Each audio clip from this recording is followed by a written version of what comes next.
This interview is for information only and should not be considered as investment advice or a recommendation to buy shares in the company featured. Welcome to this Stockbox interview.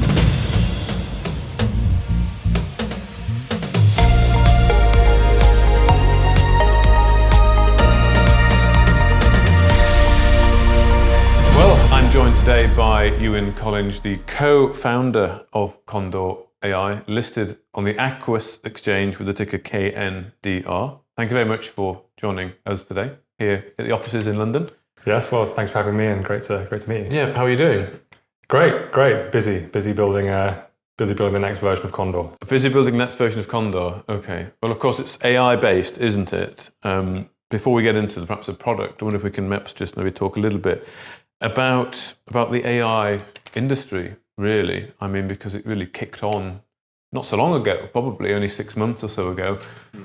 Suddenly everyone seemed to be talking about AI, and the ChatGPT kind of probably kicked it on. Shares in NVIDIA doing very well with companies buying up their chips. So, I mean, where do you see that industry? How did that come to the fore, do you think? I mean, I presume you've been working in the industry for quite a while. Was it a surprise to you that suddenly the world woke up to perhaps the potential of AI? Yeah, in a way, yes. So I've been in AI for about 4 years. Okay. So I've been, building AI products for that time. One of the first products I worked on was actually with the UK government. It was working with what's called image classifiers, which are essentially ways of training a model, and you can get if you show this model enough data, you can then feed it another image, and then it might be able to tell you, or hopefully it tells you whether that image meets a certain criteria. Okay. So, and the application for that was as I say, it was with the government, and it was also working with the police. So it was basically identifying illegal imagery. So it was just about the most. Okay. So it was about the most kind of mission critical use case of image AI you can imagine. So really interesting stuff. But the actual tech we were working with was pretty rudimentary. You train this model, but then when you came to use it, it had a reasonably good success rate, but was by no means 100% successful, and still required quite a lot of human intervention, a lot of human training, and ultimately was very narrow. It was good for that use case, but it was nowhere near being kind of broad enough to use for a wider range of things. That was first AI project that I worked on. But then when ChatGPT comes out a few years later, it's even for someone like me who was in the industry, it blew everything open. Like most people didn't realize how far along the models were. They didn't. If they played with something like the tech I was working with, you say, okay, that's cool, and that's kind of mind blowing, but actually it's very narrow. Then you see this thing that can answer pretty much any question. It can generate content. It can generate emails, write a poem about anything you want that will rhyme, give you answers about any question you might have about the world. So it's kind of better version of Google. So yeah, when that came out, it was game changing, and I think from the first day that it was released, it kind of spread around first of all the kind of tech community, and then started to permeate out into wider culture, and then within a few months everyone realizes, okay, this is game changing, and then everyone starts to work out what products they can build. If you're in my kind of space, and everyone else starts to wonder, okay, is my job safe? What's happening next with this? So yeah, huge, like game changing for everyone, even people very embedded in the space. So almost would you say that like the ChatGPT was the sort of removing of the mask, because it didn't come out of nowhere, it'd been developed for a while, but that was kind of the real one that just removed the mask, and was like suddenly it just opened everyone's eyes, so to speak, to the potential real world use of an AI. Yeah, exactly. It was showing people that this thing was completely general purpose. You could if you give it the right prompt, you can get it to do all kinds of things. It's really just limited by what prompt you can come up with.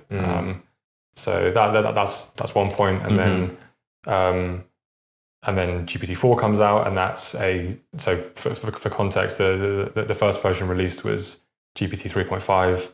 Then GPT-4 comes out, which is a more powerful model. So in the simplest terms, it's just smarter. It's the difference between someone with an IQ of X versus someone who's got a higher IQ.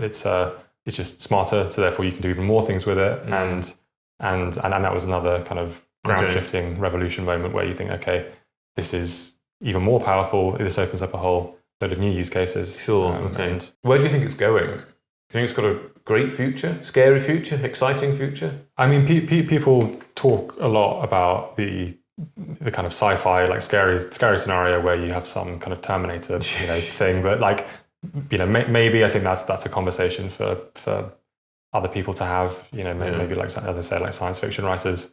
But yeah, in terms of where the industry is going, so the models are going to keep getting smarter, and that's fascinating on its own because, as I say, between 3.5 to 4, it becomes smarter. It unlocks all these new use cases. 4 to 5, it will do the same thing.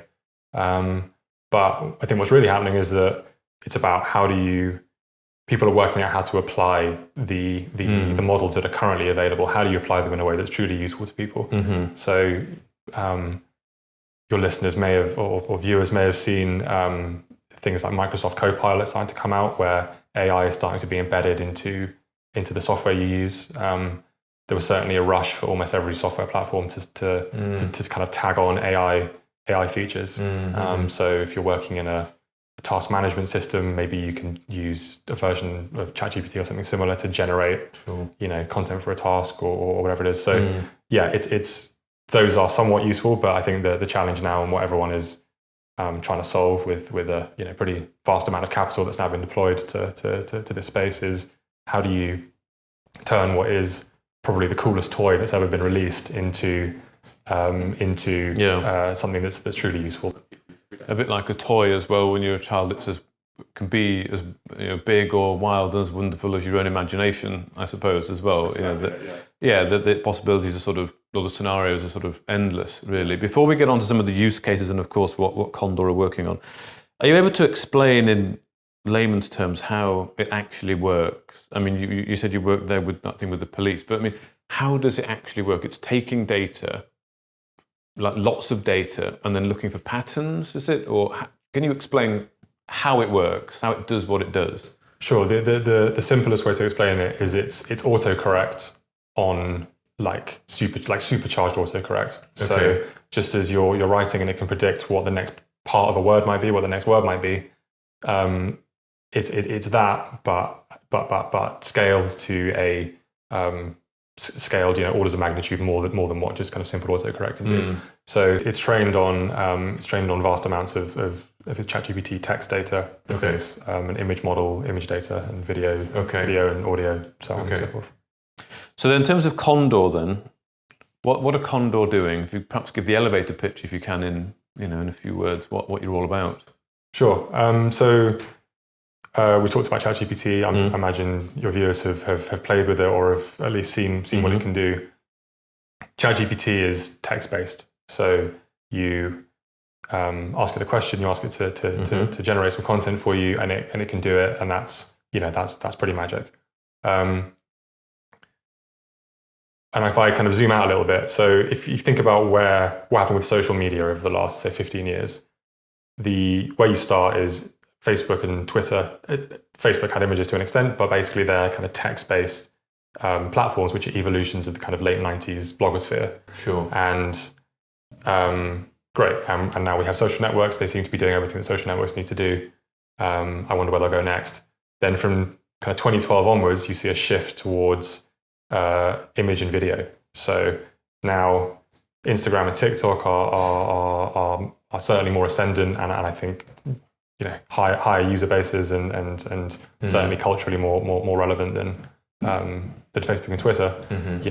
I think Gen Z people now go to TikTok rather than Google to search for information. Really? So it's a real shift that's most acute in that generation, but it's kind of felt across all ages. Everything's becoming very visual. The same trend and pattern I think is happening with AI. Okay. So the first wave of these tools have been based around ChatGPT, which is text-based. Then where Kondor sits is that the true mass adoption of these tools is going to come when it becomes visual, and that's what Kondor is trying to do. We have built the world's first fully visual AI native app. So we're not based around the message input. We're based around the camera. We also surface prompts that are preloaded and pre-tested. So you don't sit there with what we call the blinking cursor problem, where someone says you can do anything you want with ChatGPT, and then you sit there and you have a blinking cursor, not sure what to ask it. You kind of need someone to come and coach you how to use it to reach its full potential. Or you could, I'm sure you've seen in your LinkedIn or Twitter feed those kind of clickbait posts saying, here are the 10 ChatGPT prompts you need to see, otherwise otherwise something terrible will happen. So fine, go and find all those posts, go and list them all out, put them in a Google Doc, and do it manually. I don't think that's how people are going to, in reality, going to use these tools.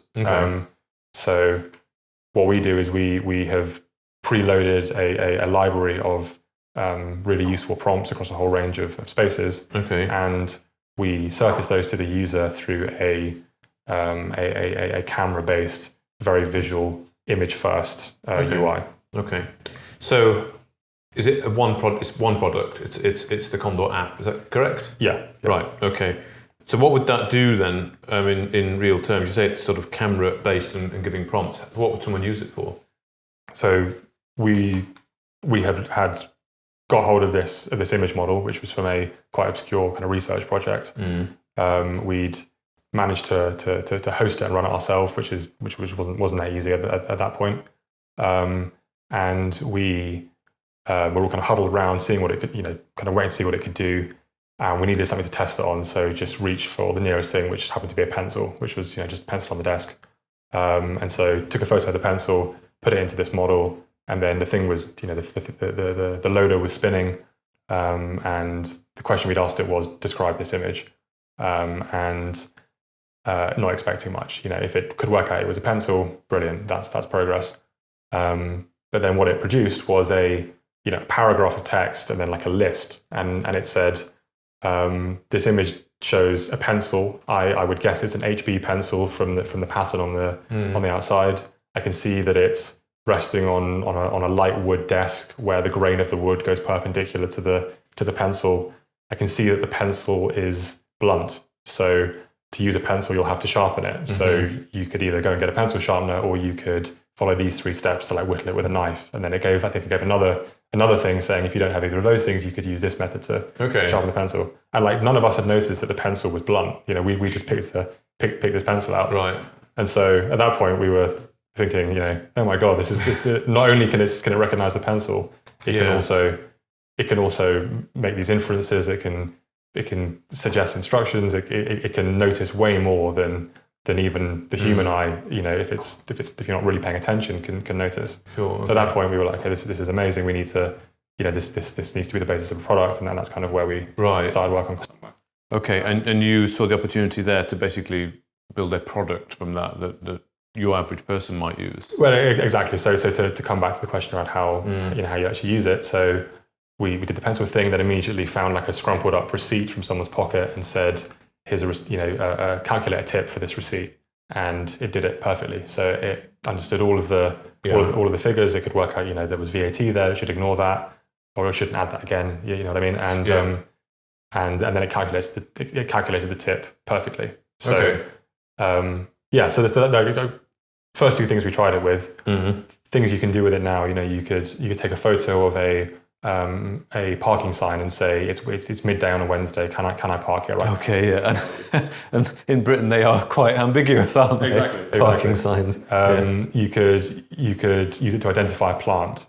Right. Okay. You could use it to, and then this is quite a fun one. If you take photos of objects that you might want to sell, and it will give you a resale value, and it will write you a product description for selling that. Okay. item. You can use it to translate from any language to English. You can You can use it to suggest design ideas for rearranging your, or like redecorating your living room. Okay.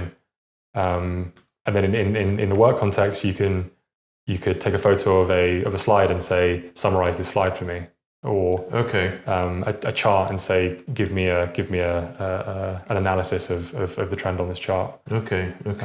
So. Yeah, and then it's kind of endless here. I don't want to keep. I don't want to bore with the list, but there's a lot of uses. Yeah. A lot of uses there. I mean, some of them. I mean, possibly. I mean, I don't know. Like translation, for example. That what people probably use Google. I mean, is there anything different about sort of the translations that Kondor would do versus sort of like the Google Translate? Because I know you can kind of hold your phone to a menu that's in French or something and get a translation. Is it a similar idea, but perhaps it's just in an app that's got lots of other uses for photo AI? That's exactly it. Right. Yeah, it's a one-stop shop. It's a one-stop shop. It's a super app for visual AI. Okay. So you don't need your one app that identifies a wine bottle label. You don't need another app for a plant, other app for Google Translate. It's one app that does everything, and it's at your fingertips in one or two taps, and you've got this library available to then find more skills and then pin them to your home screen and they're there to use. And you said about prompt as well earlier, so almost helping people to help themselves to use the app. So what would that sort of give you an idea of what to sort of ask it, for example, if you were to start using it? Yeah, that's it. So, the issue is not that the AI isn't powerful enough. The issue is that people don't know how to use it. They don't know how to use it to its full potential. So that is one of the big user experience issues for not just ChatGPT, but for every other AI app, is that you don't know what you can ask it. So that is. So how would that work? Would someone perhaps have to open the app, open the camera, point it at something, and then it might suggest things that they could ask it, for example? Yeah. Exactly. You can either go and search for a particular skill in the library with searches and filters, or you can just take a photo and Kondor will be able to suggest prompts that might be useful. Okay. For example, you could take a picture of this on the wall. Oh, I quite like that. It might tell you, what bit of information about it, or it might tell you who's designed it, or where you could go and buy it from, or as you say, like if you want to sell it, it would give you like a resale value of that. Yeah, I've strangely I've done all of those things to that exact image. So it's a Keith Haring poster from a jazz festival in 1983, and it worked all that out. I mean, it is written on it, to be fair, although the Keith Haring is rather small if you see. But anyway, it worked it out. It worked it all out, yeah. And it suggested where I could buy it. You can even do things if you're more in the kind of creative space. You can say, give me some inspiration based on this image. Yeah. Okay. Well, that's good. And so, how developed is the product then? It sounds like it's pretty well developed. Yeah, so the product has been on the App Store since early December. Okay. And so we've been live. We have users. We're live in the market. Right. We have a big update coming out in the next 2 weeks. And so it's kind of onwards and upwards from here. I guess are you more on the programming side? Is that or? I'm more on product side. On the product side, okay, yeah. But you'll have presumably tech people as well, but also of course the corporate side as well, going to the actual IPO listing. So I mean, give us a sense perhaps of the group of people involved. Sure. So we have our development team that have been building the app. Great team, built the app very quickly. App is fully functional, as I say, live in the App Store. This big update, which adds some of the features I've described coming out in the next couple of weeks. Then the other person on the founding team is a guy called Jonathan Bixby, who's he may be known to some of your viewers. He's a pretty impressive guy. He's done some amazing companies. He's built, I think, 2 unicorns in the last 10 years. So excellent co-founder, super experienced. Brilliant person to work with, and just a great leader to have on the team. So he's excellent. And then we have a great CFO. We have a strong board, a strong management team. So and what's the sort of commonality between you? I mean, how did the group sort of come together? Because of course, in the same office you've got Flex as well, for example. I know you're linked in with some of the other sort of AI tech companies that they're also sort of on Stockbox. What's the kind of common link between you all? Just the network, friends, or business ex-business partnerships? Yeah, it's kind of all of the above. It's Right. we've all separately built companies that have had overlaps. Right. So Okay. it's basically a network of Okay. founders who just love building products. Products. Yeah, getting things out there. Okay. And in terms of the sort of stock market listing, have you been involved with a company that's had a listing before, or is this your first one? This is my fourth IPO. This is your fourth IPO? Yes. Okay. Serial IPOers in this room. And in those companies, then, what was your role? Was it as co-founder again, or? Some co-founder and some kind of consultant advisor, and Right. Okay. largely focused on Again, products. sort of within the network of people you've been dealing with. Yeah. Okay. So, I mean, why have you done this then? What's your why for doing this one? For doing Kondor, because, well, so I've been building tech products for the last kind of 10, 12 years, and hands down, AI is the place to be building products right now. Like it's moving so quickly. The tech itself is so powerful. As someone who loves building products and seeing things come to life and seeing the response from users and from the outside world to kind of what we're putting out there and doing, it's amazing. Like the kind of user experiences you can create, you can produce, and also the speed at which you can release things is it's as a builder, and from my kind of more, I guess, technical background, it's an excellent place to be building products. And then from a business side, it's the opportunity is huge. It's not to sound grandiose, but it's kind of a generational things are shifting. The world is becoming AI world, and every company will soon be an AI company. Tools like Kondor are our goal is obviously mass adoption. Is we want Kondor to be on the home screen of every iPhone and Android device in the world. We want people to be pulling it up to do anything visual. Use cases that they may not even have thought were possible with other apps they might use. We want Kondor to 100% of humanity. We want to have it on their phone. So yeah, the opportunity is kind of endless, and the upside potential is huge, and it's it already is changing society and the economy in multiple vectors. So. Okay. Well, you said there you want Kondor to be on the home screen of every iPhone, Android device. That's a pretty big statement. Yes, well, aim for. I mean, it would be useful to everyone. So we'll have to get to scale up our marketing campaign, but it's something which could be useful to anyone anyone with a phone. It really is attaching the power of AI to your device camera, which almost every human has. That's partially how they understand the world now. So indeed. Well, talking on that, scaling up then, and perhaps going down that route of getting it into the hands of everybody who has a smartphone, then you've gone onto the stock market, so you've got that sort of perhaps that more public presence, where you've got obligations to shareholders to deliver on certain deliverables. You've also got access to the capital markets should you need it. So I mean, first of all, what was the rationale for listing on the stock market, and what are your sort of key deliverables, perhaps for this year, key milestones that you want to achieve that listing might help you to expedite? Sure. So I'll start with milestones first. So sure. For us, Q1 is getting the next iteration of the product out. We've done some marketing so far, but we have some marketing campaigns ready to go, which will will drive users to the app and will really see us off to the races in terms of growing our user base. Sure. So that's Q1.